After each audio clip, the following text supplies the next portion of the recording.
नमस्कार। जैसा कि हमने पिछली कथा में देखा, भीमसेन के द्वारा कर्ण का तिरस्कार और दुर्योधन के द्वारा सम्मान प्राप्त होता है।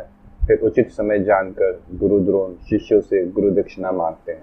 गुरु की आज्ञा मानकर रथों में बैठकर गुरु दक्षिणा चुकाने के लिए आचार्य द्रोण के साथ ही वहां से प्रस्थित हुए। इसके बाद दुर्योधन, कर्ण, महाबली, युयुत्सु, दुशासन, विकर्ण, जलसन तथा श्लोचन ये और दूसरे बहुत से महापराक्रमी नरश्रेष्ठ शिरोमणि राजकुमार पहले मैं युद्ध करूंगा इस प्रकार कहते हुए पंचाल देश में जा पहुंचे।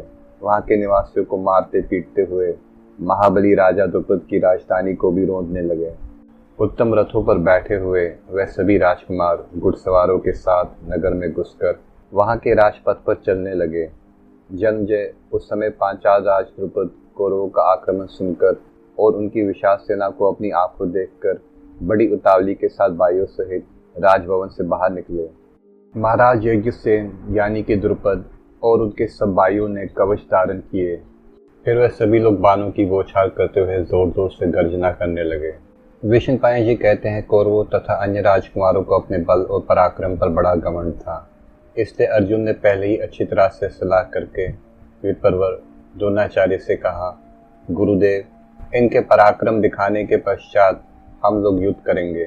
हमारा विश्वास है ये लोग युद्ध में पंचाल राज को बंदी नहीं बना सकते। ऐसा कहकर पाप रहित कुंती नंदन अर्जुन अपने भाइयों के साथ नगर से बाहरी आधे कोस की दूरी पर ठहर गए। राजा द्रुपद ने कौरवों को देखकर उन पर सब ओर से दावा बोल दिया और बाणों का बड़ा भारी जाल सा बिछाकर कौरव सेना को मूर्छित कर दिया।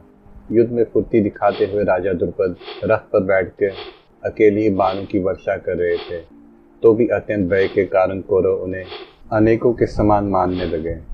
द्रुपद के भयंकर बाण सब दिशाओं में विचरने लगे। महाराज, उनकी विजय होती देख पंचाल राज के घरों में शंख, बैरी, मृदंग आदि सहस्त्र बाजे एक साथ बज उठे।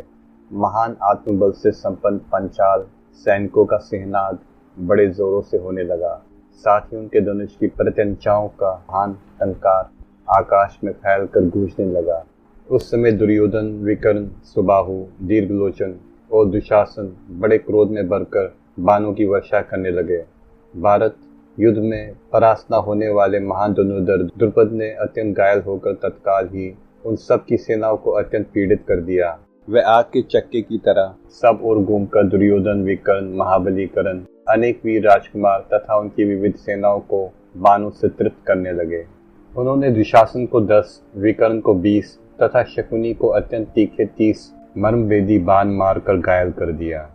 तत्पश्चात शत्रुदमन द्रुपद ने कर्ण और दुर्योधन के संपूर्ण अंगों की संज्ञों में पृथक पृथक 28 बाण मारे। सुबाहु को 5 बाणों से घायल करके अन्य योद्धाओं को भी अनेक प्रकार के सहायकों द्वारा सहसा बिंध डाला। तब बड़े जोर से सिंहनाद किया। इस प्रकार क्रोधपूर्वक गर्जना करके संपूर्ण शस्त्रधारियों में श्रेष्ठ पंचाल राज द्रुपद ने शत्रुओं के धनुष, रथ, घोड़े तथा रंग बिरंगी ध्वजाओं को भी काट दिया। इसके बाद सारे पंचाल सैनिक सिंह समूह के समान गर्जना करने लगे। फिर तो उस नगर के सभी निवासी कौरवों पर टूट पड़े और बरसने वाले बादलों की भांति उन पर मूसल एवं डंडों की वर्षा करने लगे। उस समय बालक से लेकर बूढ़े तक सभी पूर्ववासी कौरवों का सामना कर रहे थे। जन्मजय गुप्तचरों के मुख से ये समाचार सुनकर कि वहां तुमुल युद्ध हो रहा है, कौरव वहां नहीं के बराबर हो गए हैं। पंचाल राज द्रुपद के बाणों से कर्ण के संपूर्ण अंग शत विकसित हो गए हैं। वह भयभीत होकर रथ से कूदकर भाग चला है तथा कौरव सैनिक चीखते चिल्लाते और कराते हुए हम पांडवों की ओर भागते आ रहे हैं। पांडव लोग पीड़ित सैनिकों का रोमांचकारी आर्तनाद कानों में पड़ते ही आचार्य द्रोण को प्रणाम करके रथों पर जा बैठे और शीघ्र ही वहां से चल दिए। अर्जुन ने पांडु नंदन युधिष्ठिर को यह कह के रोक दिया कि आप युद्ध न कीजिए।